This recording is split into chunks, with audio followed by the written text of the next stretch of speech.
Hey everybody, welcome to Money's No Object. I'm your host, Dylan Howell. This is episode number 220 of our YouTube channel and podcast, and I cannot be more excited to continue sharing with you guys personal finance topics that I think can be useful for you in your long-term financial journey. Today, we are going to be asking the question as to whether or not diversification is a good concept or a bad concept to employ as an investor. And if you don't understand what diversification is, we're going to cover that. And if you don't understand why I would be asking this question in the first place, we're going to cover that too, right? So I want you guys to be better informed investors, and I want you to understand that one of these major concepts when it comes to taking risk off a portfolio is diversification. And I want you to understand whether or not this is something that you need to be doing actively and whether or not it is actually a good idea for your portfolio and for the growth of your investments over the long term. But before we get started, if you could go down below, hit the big red subscribe button, like this video, leave me any feedback in the comments down below, and I'll be sure to respond to anything you leave down there. If you're listening on Apple or Spotify podcasts, be sure to subscribe and leave me a review on either one of those platforms. Follow me on social media at MNO with Dylan, and that's really good supplemental materials to all the things I'm putting out in these long form episodes on YouTube and the podcast every single day. And then if you need somebody to help you to build a financial plan that is specific to you and your family's needs, then I can do that. Just contact me on any of the major social media sites, Twitter, Instagram, Facebook, and I will be more than glad to set up a financial coaching session with you and help you to begin walking through a financial plan that will ultimately get you to your financial goals and long-term financial freedom. So let's just start, if we're going to ask if diversification is a good or bad thing, let's just start with what is diversification, okay? Because before we can determine if something's good or bad, we have to determine what something is, okay? So what diversification is a risk management strategy that mixes a wide variety of investments within a portfolio. A diversified portfolio contains a mix of distinct asset types and investment vehicles in an attempt at limiting exposure to any single asset or single risk. The rationale behind this technique is that a portfolio constructed of different kinds of assets will, on average, yield higher long-term returns and lower the risk of any individual holding or security. Okay, so basically all diversification is to diversify your portfolio. So when we think of diversity or diversifying something, we're thinking of a bunch of things that aren't the same, right? A bunch of things that are not the exact same as one another. And so that's what we're talking about when we're talking about diversification within your portfolio. And that really shows up in two specific ways. You either have within asset class diversification, and then you have asset allocation, which is a way that you can diversify your investments as well. Okay, so just basic within asset class diversification is like if I have a bunch of large cap stocks within a portfolio, or I own a mutual fund that tracks large cap stocks, I may want to also own a mutual fund that tracks the small cap stocks, right? Because small cap stocks are not going to be directly correlated with large cap stocks. Okay, so that is within asset class, and the asset class being stocks or equity funds, right? And then just buying different types of equity funds. Or you may diversify by saying, well, if I have some U.S. stock funds like the S&P 500 index fund, maybe I will buy some international index funds in order to diversify my portfolio.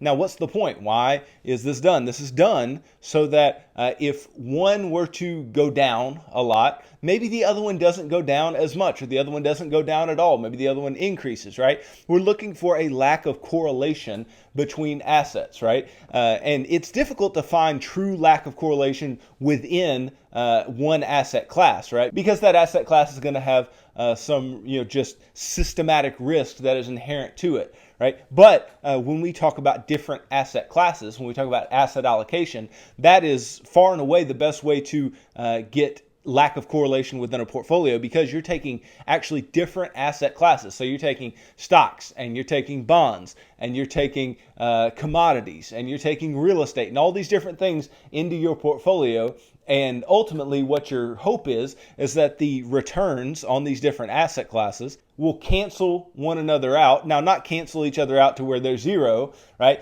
But if one does really well, maybe another one won't do quite as well during that time. Or if one is doing really bad, then maybe the entire portfolio can be better held up by some of the other assets that you hold. Right? This is the idea of asset allocation.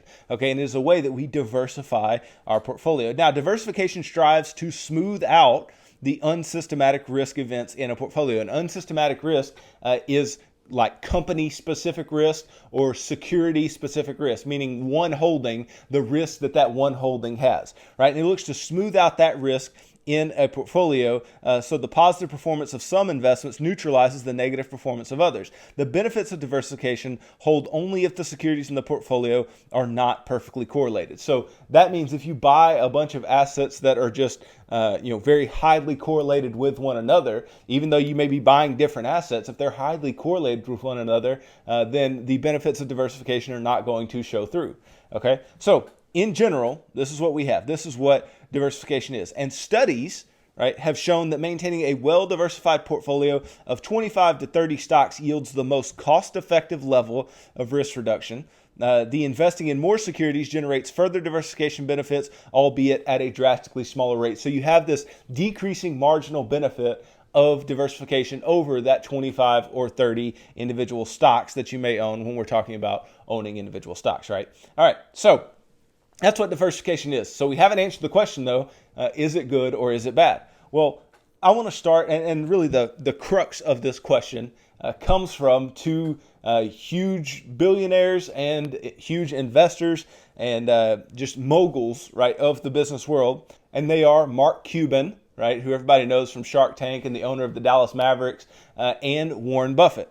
Okay, so what did they have to say specifically about diversification? Well, billionaire investor Mark Cuban said diversification is for idiots. Warren Buffett claimed diversification is really just a protection against ignorance for novice investors.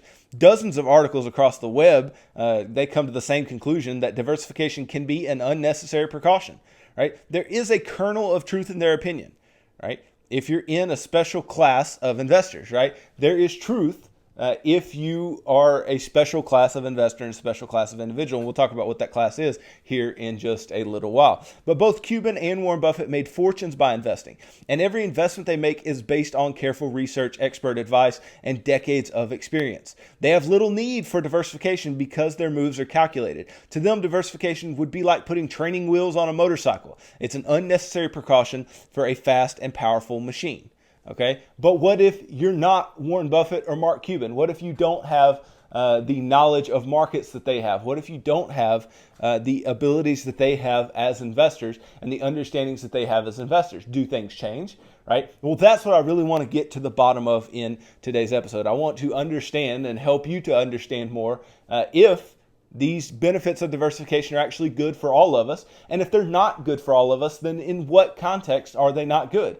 Right? Because obviously these are two of the biggest guys out there when it comes to investing. And if they are saying that it's just a protection against ignorance and it's for idiots, right, then maybe we need to listen to that. Maybe we need to take heed to those statements and try to better understand exactly what they're saying and exactly how a concept like diversification can maybe hinder us in our investing, but we also need to understand the positives. So what I want to get into are the positives and the negatives of diversification. But before we do that, I do want us to see if, as Americans, as investors, if we even know what diversification is or if we even pay attention to it at all, because it's such a big buzzword in investing and in personal finance. But the question is, do people even take notice of diversification? Well, when investing, right, a diversified portfolio comes up pretty often, but maybe you're not sure what that even means. 1 in 4 Americans say that they don't know or they have no opinion on whether their investments are diversified, according to a survey of 2,200 U.S. adults that CNBC performed in conjunction with Morning Consult. Another 42% of respondents say that they don't actively monitor to make sure that their investments are diversified, and only about 34% of people say they do. So only 34% of people are actively making sure that their portfolio is diversified, right? Now, the question is, are these 34% of people the right 34% of people, or are they the wrong 34% of people? Well, many would argue, well, of course, they're the right 34% of people. But I would also argue that, based on what Buffett and Cuban said, that maybe these individuals aren't doing the right thing. But in general, we have to remember what the individual investor is, right? Most individual investors are not buying individual stocks. Most individual investors are not putting a ton of money away, right? Most individual investors are putting modest amounts of money away into employer-sponsored retirement accounts like 401ks. They're not buying individual stocks. They're not doing research on individual stocks. They're just buying these funds that their work offers them, right? And many people don't actually take the time to even look at those investments. So to see that so few people are interested or understand diversification is not surprising, right? But it brings us to ask the question, like, should they be worried about it? Should they be worried about it? Is it a good thing to be worried about? Now, obviously, understanding what you're invested in is a very good thing to be worried about. You need to know what you own. You need to understand what your investments are, right? So that is 100% a good thing, right? But if you're not paying attention to diversification, should you be? And if you are, right, should you not be paying attention to diversification as much as you are, right? That is the big question. I think the lack of education has led us to where, we have a bunch of people who don't know what it is. We have a bunch of people who are not interested in it. And then some people who actually try to do it, but maybe they try to do it based on the fact that they have these old school ideas of what investing is. And we have to ask ourselves if those old school ideas still hold or not. So for the duration of this video, I want to give you guys the pros and the cons of diversification strategies. And then I want to give you my opinion as to how diversification should play a part in your portfolio and whether or not you should be taking heed of it at all. So the first pro of diversification is that it eliminates the cyclical nature of the standard economy. Economies grow and economies slow down. Right? When that happens, people change their spending habits. When money is tight, there will be fewer new cars purchased and fewer new mortgages going to home buyers. When money is more available, the luxury items are more likely to be purchased. Diversification allows a portfolio to weather these cycles because a little bit is owned in numerous industries. So some things are always up while others are always down, right? So it takes away some of the cyclical nature of the economy, right? It takes away some of the fact that you could be invested in a bunch of auto industry stocks.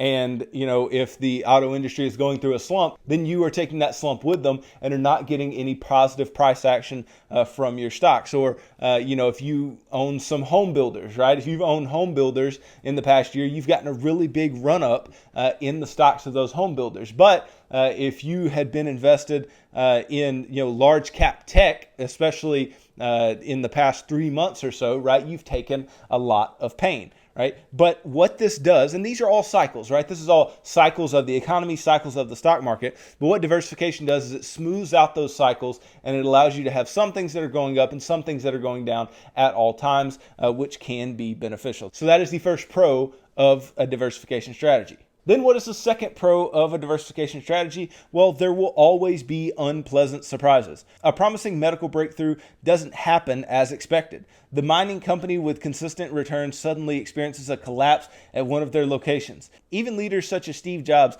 can create uncertainty when medical issues affect their performance. The bottom line is this: any investment can be struck by an unpleasant surprise. Being diversified can help you to take the shock off of that bad news. Right? So there are stocks that, and companies, right? Underlying companies that have very good performances, very good track records. They're doing all of the right things. But one piece of bad news can really throw a wrench into all of it.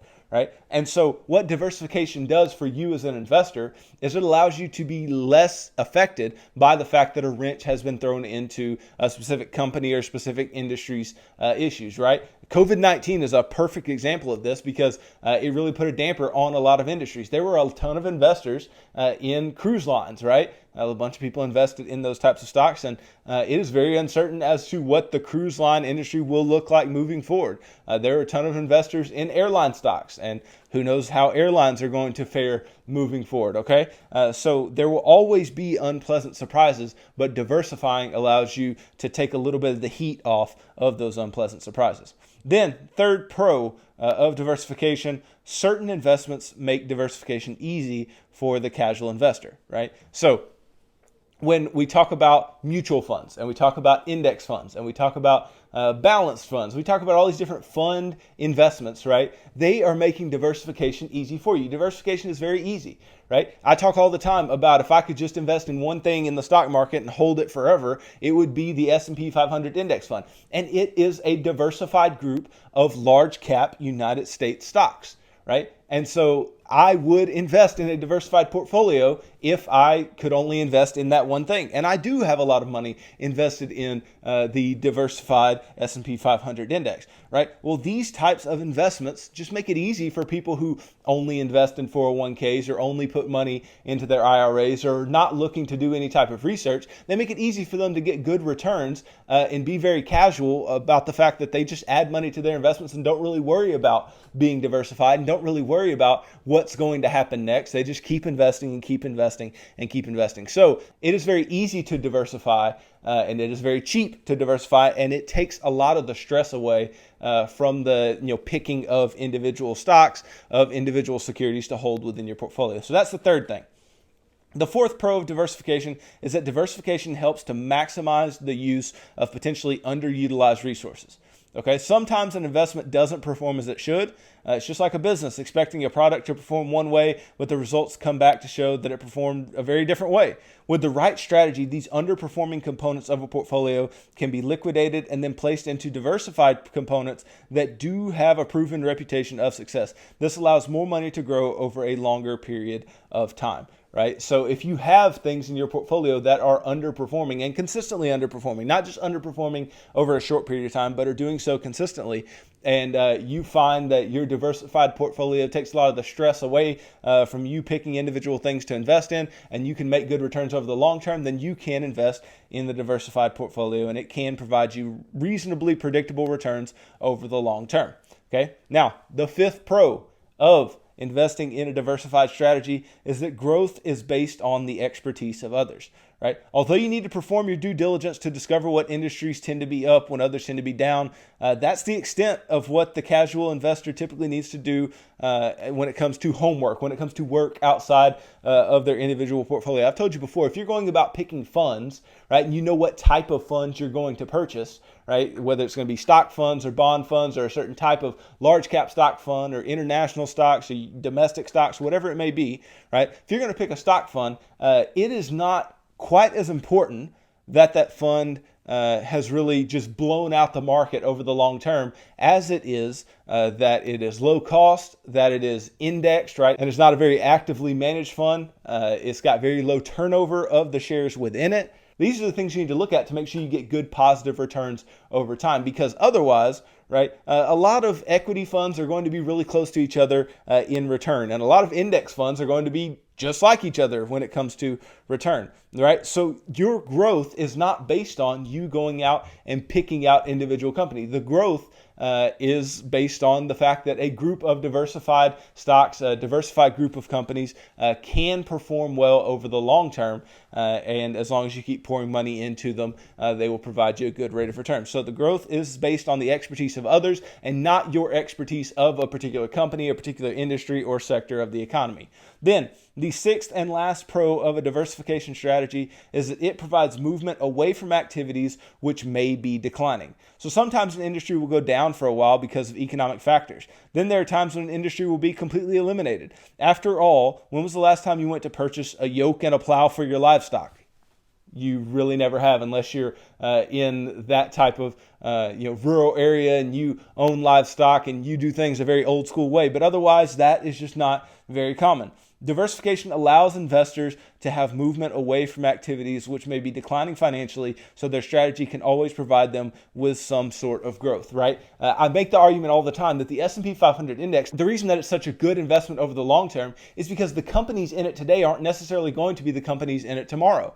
And that can be a good thing and a bad thing, but the reason that the companies in it today aren't going to be the ones that are in it 10 years from now and 20 years from now are because better companies are going to come along and dominate the index, right? And some of the companies in the index are going to fall out of the index. And so it has this bias towards survivorship. It has a bias towards companies that are doing the right things, doing good things, especially the S&P 500 index does this, right? So it moves your money away from activities and companies that are doing things that are losing money and that are detrimental to the value of your investments, and it moves them towards things that are actually valuable and actually going to create value for your investments over the long term. And it does so without you having to make any type of investment decisions, which is extremely meaningful, and it keeps emotions out of your investments, which is a huge thing. So there are the 6 pros of a diversification strategy. Now, to balance that out, I wanted to give 6 cons of a diversification strategy.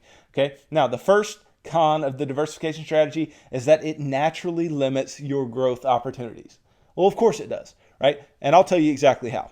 Okay. Let's just use a very basic example. Okay.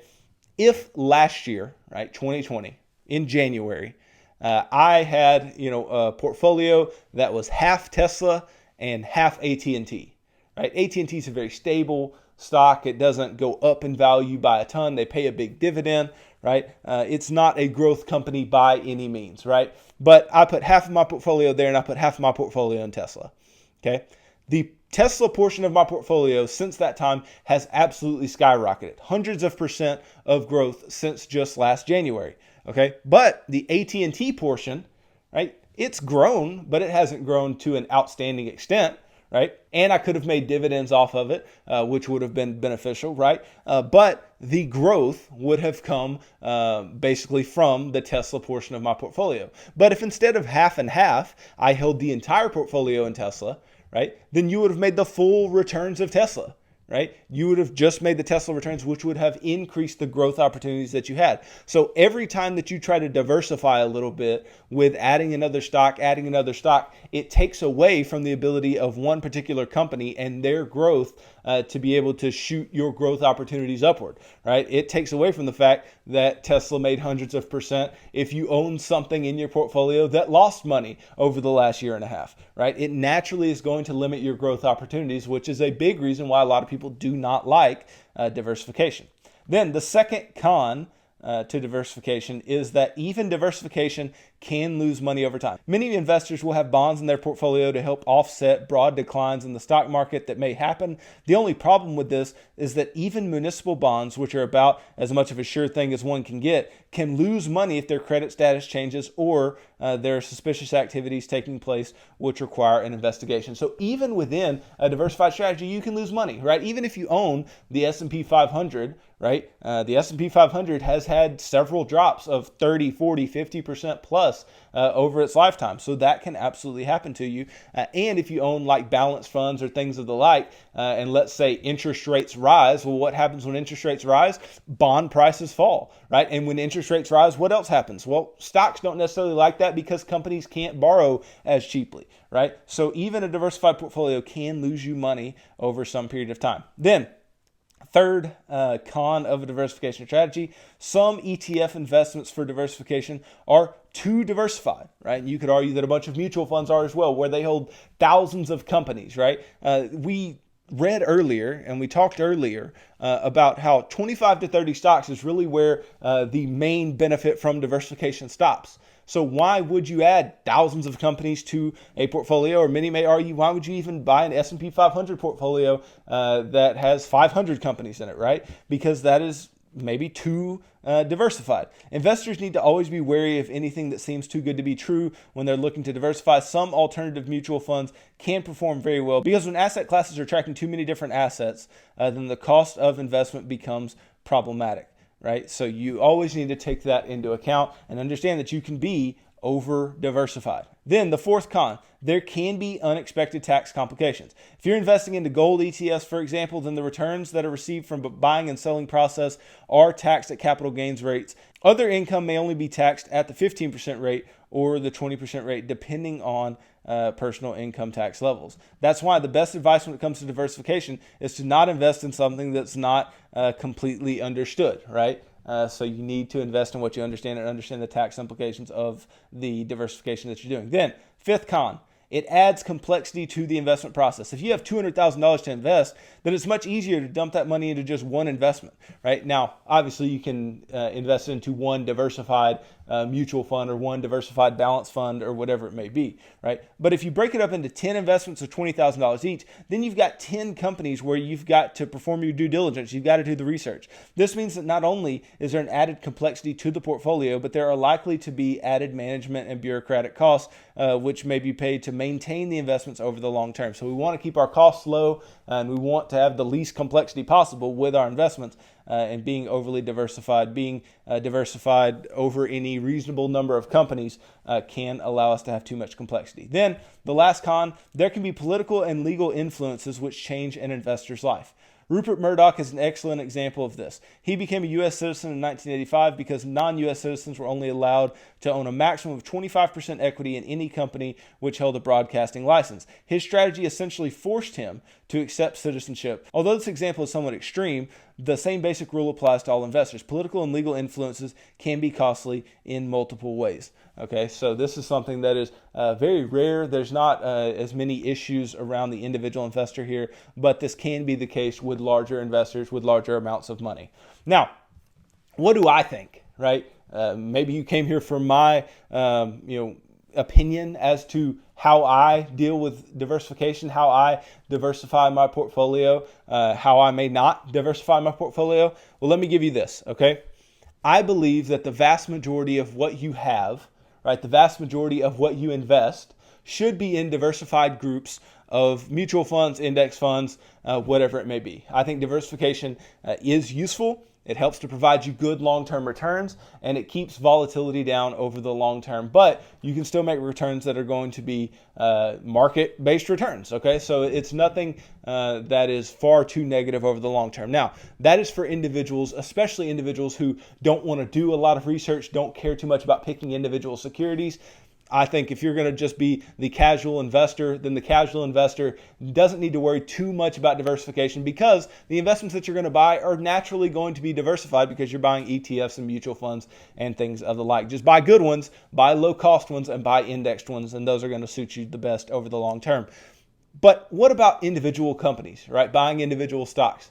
Do I think it's important to diversify when you buy individual stocks? Absolutely not.